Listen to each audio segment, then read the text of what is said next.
Paris after the war is often addressed as a site of recovery, but is perhaps better seen as a site of rehearsal, a state of being within a state which addresses philosophy, politics, history, and culture under its identity before cementing elsewhere. Jeff Nuttall in Bomb Culture observes of France that existentialism functions within Parisian society less as systematic philosophy and more as a mode of living. In essence, existential in a literal sense, grounded in youth accorded heralding of thinkers like Sartre and Camus. This to the Parisians of post-war France was a way of inhabiting freedom after catastrophes, and a response to the harsh meals of war and its persistence of violence in subtler forms. The youth culture in effect is a contradictory culture. Political commitment promised transformations but offered only privatized consolations, and in return left-wing zeal became an antidote not only to social injustice but to the individual strain of living under the threat of annihilation, in turn making idealism turn inwards to the language of collectivized struggle. May 1969 emerged sporadically from this culture. It is history's most collective and unified revolution and one of the most spontaneous. This, in fact, is birthed from what is later to be described of the revolution as being inexplicably bound to art and art inexplicably bound to it, and cinema is of course tied to this as ever.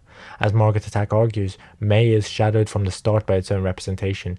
Films do not arrive afterwards to explain, they circulate within, shaping visibilities and intelligibilities, La Chinoise for one. Filmed at Nanterre before the disturbance, it is often looked to as a cinematic output of 68, and flippantly, it was to Robien to return the events to the screen, where the French song of Mao Zedong reads, Moi je rêve Mao Mao, les putains crient moi je ris Mao Mao. The occupation of streets and universities transformed spaces into stages. Banners framed buildings, bodies gathered in assembly performing, riot police appeared as figures of repetition, and cinema of all reflected it. Films fragmented events into hands, stones, faces, crowds.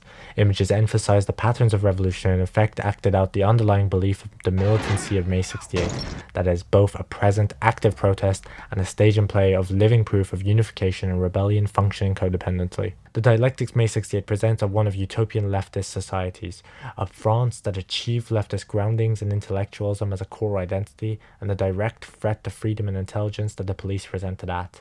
In this sense, 68 is one of the most effective revolutionary campaigns. Cinematically, the actions of individuals are amidst multiplicities and collectivizations, and aerial shots bind political radicalisms to urban spaces, displaying not just the echoes of the possibilities, but the subconscious correspondence of domestic spaces and existing threats to such spaces.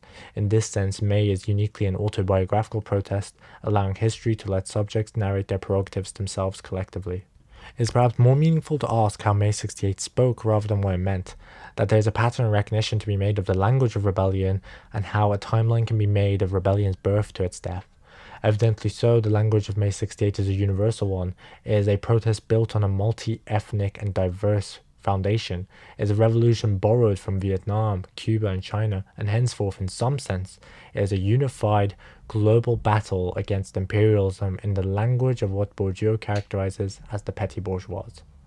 After May 68, the question is between experience and image, between political intention and cinematic articulation, and whilst there is no answer, cinema makes such visible. May is grounded in spectacle, of images of revolt and anti-fascist discourse echoing the Warsaw Ghetto uprising and the Algerian War. These repetitions form a vocabulary to make a revolution legible and transmissible, and the goal of 68 then, explicit or imagined, were absolute. The destruction of capitalism. Actions had to be understood structurally. Behind repressive tolerance lies state violence, and real power comes only from the barrel of a gun. Student violence is therefore a resistance against the forcible recomposition of order, that is bourgeois disorder, against the harsh punishments meted out to those who take action, and against the occupation of the Sorbonne. The established social order has lost all moral authority. One cannot help but recall the rhetoric of nonconformists of the early 1930s when the right and left alike saw society teetering towards collapse. The utopian discourse of access to a new order and new reality is ever present. Anti-capitalism, anti-colonialism, and the challenges to conventional sexuality and aesthetics. Godard calls to make political films politically, and this is a gesture of gauchism in the cultural sphere. And yet, as one German sociologist puts it, nothing happened in France in 68. Institutions didn't change, universities didn't change, conditions for workers didn't change. Nothing happened. And perhaps the televised commemorations, especially the 20th anniversary, leave us with the same suspicion. that May 68 was only a spectacle, a rehearsal for nowhere. So what happened? What changed? France, in the aftermath of May 68, produced an abundance of films that responded, evaded, or simply inhabited the spirit of the revolution. Some arrived before the streets burned, others during, some decades later. Godard walks those streets with a camera. He interrupted Cannes, disrupted the spectacle, and Louis Malle, far away in India, lent his voice to the protest, resigning in Cannes as a gesture of complicity, of withdrawals, of attention. Yet it took 21 years before Malle would speak directly of the events in May Fools. So a film of 68 then must not be of 68. All films in the spirit of 68 share a methodology inherited from May 68 itself, and each one aims to teach us a lesson of how rebellion looked and how to bring revolution to yourself. The flags are the first lesson. In the streets of Paris, flags operate as collective signals, markers of alignment, solidarity, and ideological clarity, but their meanings change when they're repeated elsewhere. The flag is often red, but it's not in the same form, and where it is not, it means much of the same.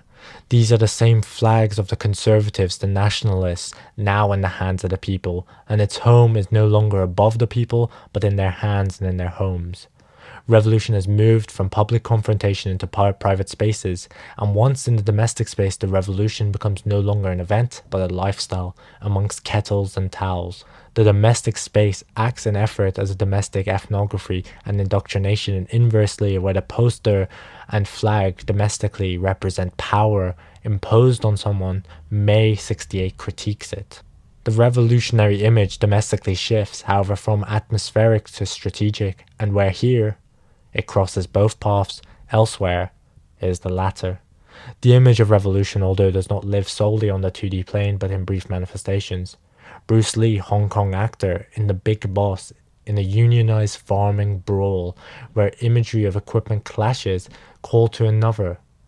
And Guns in the Sky here call to something else. May 68 enables this transition. Ideology becomes iconography, and at the same time, May 68 standardizes how rebellion is visually scaled. Protest is shown to us from the sky, and this is not to display grandeur, but of not doing what they do to us.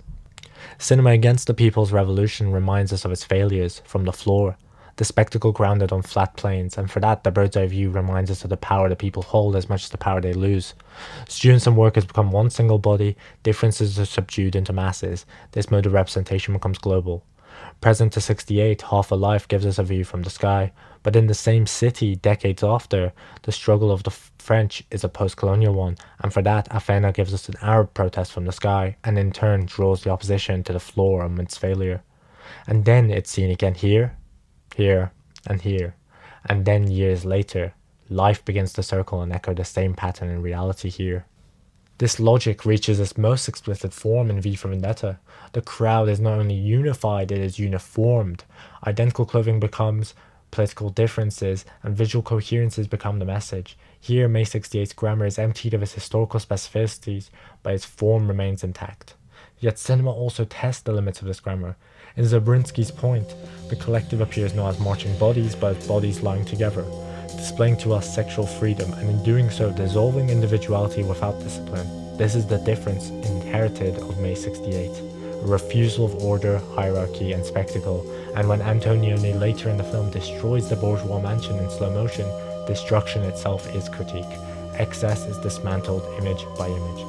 Violence is not excess of this visual system, it is central to it, and that's environmental as it is physical. Gillo Pontecorvo, through two films, gives us the same thought, rooted in Fanon, who came alongside the latter of his work. And then across seas in Britain, If and Scum locate the source of violence within educational institutions themselves. Much like the French of 68, the school becomes the first structure to be destroyed. The Molotov is thrown across the globe, and even when politics turn inwards of a queer struggle, in I Killed My Mother, personal destruction mirrors collective revolt. Alongside the crowd emerges another repeatable form, the raised fist, born to Marxist, re-signified in Cuba, and then again in Black Panther's movement as military resistance. Later it enters sports, popular culture, and marginalized matter, and when this marginalization of America embraced it, in Britain it was more cynical. Citizen Smith begins each day with a raised fist, and here it is to be mocked rather than empowered. and elsewhere Britain echoes much the same school of thought. The fist is the most everlasting symbol, and where its meanings shift, its signifier stays stable. This leads to May 68's most lasting transformation. Youth are no longer political apprentices, but they are political subjects. Education becomes a global battleground, and in India, the interview and the adversary depict student confrontations through institutional authorities. Images that resonate later in the formation of Kerala's communist political culture. And then, back to America, Fritz the Cat's student revolution is rendered cynical, revealing America's anxieties towards radical youth movements. Across Greetings, Hi Mom, and Symbiotaxiplasma, filmmakers trace a lineage back to Godard, who in May 68 positioned himself as a site of revolt. The statement to take, perhaps, is as Shuji Terayama would put it, throw your books away, rally in the streets. So when it is said that from May 68 nothing happened, it is perhaps the wrong angle, that May 68 never ended, that in Sweden, years after the murder of socialist leader Olof Palme, Lukas Moodysson would reflect on commune culture, or years prior in America, Tulane Blacktop would echo the same, that across decades, across nations, the same images return time and time again. Flags, fists, crowds, fire. That is a sign of May 68 still ongoing through our culture. Non, rien de rien. Non, je ne regrette rien. Ni le bien